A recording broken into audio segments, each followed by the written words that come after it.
4, 3, 2, 1, 0. Briefing screen. Hey guys, welcome to another dual commentary with Klazert and Diggity. It looks like we're going to see Jaedong in the 3 o'clock position. We're going to see Cal in the 9 o'clock position, which will definitely work to Cal's advantage in my opinion. This is Katrina, and man, Protoss tend to win more than average on this map. I think the distance and spawns will definitely help them out. But yeah, Klazert, before you say you weren't enthusiastic about Katrina, your heart's not really in it. Why is that? I guess, I don't know, I've got all this other crap going on in the background with my book and stuff, and my attentions are focused on it, so even though I'm watching a really exciting StarCraft game, I'm still kind of distracted. But yeah, Katrina, I hate Katrina because it's the map that killed Savior, and that's really more why my heart isn't in it more than anything else, because this is the map where Savior, took his final fall, and I think that was against, was that against Cal himself? I think it was against Cal, wasn't it? Where Cal finished him off, where Savior went for the proxy build, and that was it. That was Savior's last hurrah. But anyway, I don't like Katrina too much because I don't think it's a very balanced map. But I think a good zerg player can pull it out on Katrina. We've seen Jaedong surprise his opponents on this map before, and I have faith in Jaedong being able to do it again. But that being said, how important is that first loss on Bluestorm turning out to be for Jaedong and for Cal pulling out the victory on Bluestorm? Because that would have been a map that Cal would have expected to win, and Bluestorm would be a map that Bluestorm would be a map that Jaedong would have expected to win, and this is a map that Cal is expected to win. And so Jaedong has really stacked the chips against himself by giving away that game on Bluestorm. Yeah, we'll definitely see. But keep in mind though, Jaedong took, what was it, the OSL game against Stork on this map. I think that was that the final, or was that the set just before? So he definitely, and wow, actually, it looks like Cal going for, man, that, talk about reading your opponent and being ballsy. He's going for a 12 Nexus there. Or a 14 Nexus. He just, it really, I gotta say, he's prepared. He knew that, basically just saying, Jaedong, you're not gonna 9-pool me, even though recently I've, in a GOM Star Invitational, by the way, go check out at GOM, what is it, gsa.gomtv.com. No, just GOM, yeah, no, that's right. Psionic has connected. Additional people connecting, quiet you. But yeah, just straight out 12 Nexusing. Second hatchery going down to the back from Jaedong, and just assuming he wasn't going to 9-pool, or that he wouldn't be able to scout in time, and that was extremely ballsy in his part. So he's going to be at least a little bit economically ahead. Jaedong, in the meantime, going to set up that hatchery out in the field, going straight for a 3 hatchery build. Getting a 9-pool in between, so I guess it's not a straight hatchery build. We've seen a lot of Zerg players do this to try to create that outpost against Dark Templar to kind of feed, and we'll see what Jaedong decides to do. In the meantime, we've seen him be successful with Mutalisks in this build, but I think once he realizes that hatchery went, I'm not sure when he'll be able to see that. He's going to get that Overlord in there. No cannons down yet, putting down that gateway after, he's just again assuming, no, not putting down, kind of, I was about to say again assuming that there's just 3 hatcheries going down. Once he's scouting in the base and not seeing the gas down, I think he's going to get a good look at it. I'm not sure if that probe scouted out or not. Now Zerglings are loose. But in the meantime, still no gas for Jaedong, so he's got to... Anyway, I digress. But Jaedong's going to see that second hatchery, or that second Nexus was up, and was up very rapidly. I'm curious how he's going to respond.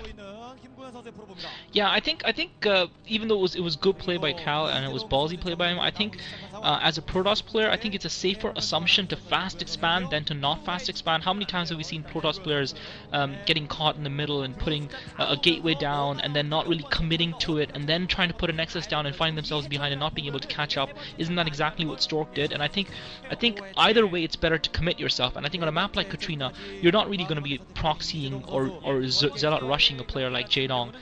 So you might as well fast expand, and I think it's important to commit yourself, and I think Cal has done absolutely the right thing by doing that. Jaedong now getting the gas down at his natural at his protected expo, and Cal just scouting around, being annoying with his probe in Jaedong's base. Jaedong, I'm not sure if Cal has seen that 3rd hatchery yet. He might have seen it when his probe wandered out. I'm not sure if he's seen it. Diggity can tell me if he has, but I don't think he has. But I'm sure he's assumed that that's where that 3rd hatchery has gone by now. Jaedong's putting down now 4th hatchery between his lair and his spawning pool, and that's an interesting position for the 4th hatchery. Usually the 4th hatchery is put down closer to the gas at the main to allow for faster mining of the gas, but he hasn't chosen to do that on this occasion. And I'm just wondering why he's chosen to play place it in that particular position, what his logic is behind it, or is it just random? Meanwhile, we've seen the Stargate going up as well for Cal, so he's going to have Corsairs up fairly early.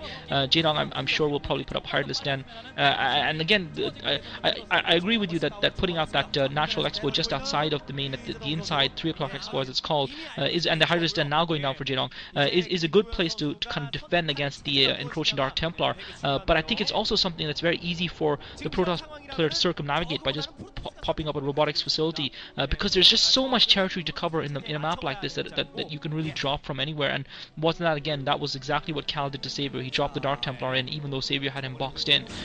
So it'll be interesting to see what sort of strategy Cal goes for here, whether he persists again with getting a speed upgrade Zealots, which I don't think he's going to do on this occasion, or whether he does actually try to do a proper Beast build for once and see how Jaedong copes. Actually, robotics facility going down, interestingly enough, for Cal. I haven't seen the second gateway yet either. Usually when you've got Dark Templar coming out, you see second gateway, and Jaedong pumping out a few Heartless in anticipation of the Corsairs. He's got his lair up now. He's also getting that evolution chamber up, and I wouldn't be surprised if we saw Jaedong maybe possibly trying to just push out with Heartless, or do you think he might be trying to tech very fast? I'm not sure exactly what Jaedong looks like. He's anticipated his opponent getting a fast Nexus up as well, and maybe he's going to try and break his opponent before his opponent's tech kicks in. I think if Jaedong does that, he'll lose this game.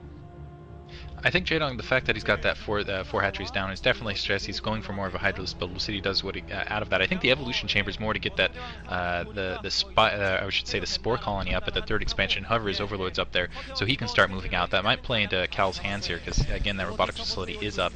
And I think you're right definitely about the map features. It's just hard to navigate this map. I think that's why Savior doesn't do as well lately, because the maps where Savior is the master of moving kind of around the map. He's the maestro. He's good at kind of moving over large fields of open play like Python. The recent map selection is just a large territory to cover, not a lot of it's really hard to maneuver on Katrina. I know that's kind of been the Terran versus Protoss issue, the fact that Terran can't really do timing pushes that well, and but yeah, we'll see if this actually ends up working to Cal's favor. The fact that as you can see, he's setting up some Hydras there. My guess is he's just going to plop a spore colony down there, and then that's going to open him up to move down, putting it on a 5th hatchery, so really dedicating to this Hydralist build. Looks like he's got a Spire down in the background. I'm going to assume that's once again just to produce a couple Scourge here. So probably going to go for a Lurker Hydra build, maybe a Lurker Ling build here in a minute. But yeah, so but dedicating to all low infantry, it looks like. Hasn't got a lair up, hiding a Zergling behind that bush right there on the mini-map just to kind of scout it out as things go by. Looks like Cal not falling for it at all, though, pushing up and immediately killing it. In the meantime, but yeah, it looks like the robotics facility up. We'll see, and some Overlords being spread out. I'm going to that's interesting. I'm not sure why he's moving those Overlords out. Maybe again, I think they're speed upgraded. Maybe just to create a little bit of space. Maybe he's thinking about doing more drops. We'll see in the long term. Yeah, I've got to say, in my opinion, that this is completely the wrong choice of strategy from Jaedong. He's completely surrendered air superiority to his opponent, even though he's got those couple of Scourges out, and he's got a decent-sized ground force out. I think Cal is going to be content to sit back here and get his combination going, his Corsair Revo combo going, and with the air superiority being surrendered so easily by Jaedong, I think he's just going to have a field day with Jaedong. Jaedong hasn't spread himself too thin. He's got 5 hatcheries, but he's got them all bunched up, so he hasn't spread himself too thin. He's now taking putting a 6th hatchery down, and that's at the middle right of the map, at the expansion, just north of the 6 o'clock position, so the inside 6 o'clock position, as it were. And now we're seeing that shuttle move, the speed upgrade shuttle, and the question is whether Jaedong's going to be able to defend this, and the Reaver shuttle, the Corsair Reaver combo already kicking in, because Jaedong just did not put any pressure at all, any air pressure at all. Opponent. Reaver drops in, and that shuttle's actually unprotected from those Scourges. The Corsairs, I'm not sure where the Corsairs went wandering for a second there, but great maneuvering by Cal off his shuttle, and he managed to save it versus those 2 Scourges with the Corsairs. So not doing a lot of damage actually against Jaedong there. I don't think he got too many drones. I don't think he did too much damage with that Reaver drop. So I think Jaedong's going to be happy enough with that exchange for now. But the problem is that the longer this game drags on, the harder it's going to become for Jaedong to maintain this. And he doesn't want to be caught in a defensive stance and leave the Protoss to harass him at will while expanding himself, because it looks like, and Cal with the Dragoon out, just taking the Zergling out at his inside 9 o'clock expo, looks like he's going to be setting up for his third expansion sooner rather than later. Jaedong does have his bases pretty well defended. He's got his forces spread all over. He's got those Sankas positioned in a good position, and so far he's doing a good job of not taking too much early damage, and that's actually absolutely critical. Not taking early damage from your opponent as a Zerg player, not losing too many drones early on to those drops is vital if you're going to actually be able to face this off. But he hasn't done any damage. He hasn't picked off any Corsairs with those Scourges. He hasn't picked off any.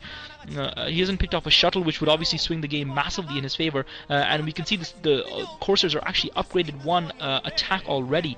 So Cal really committing himself to this aerial superiority, and he's now got control of the map through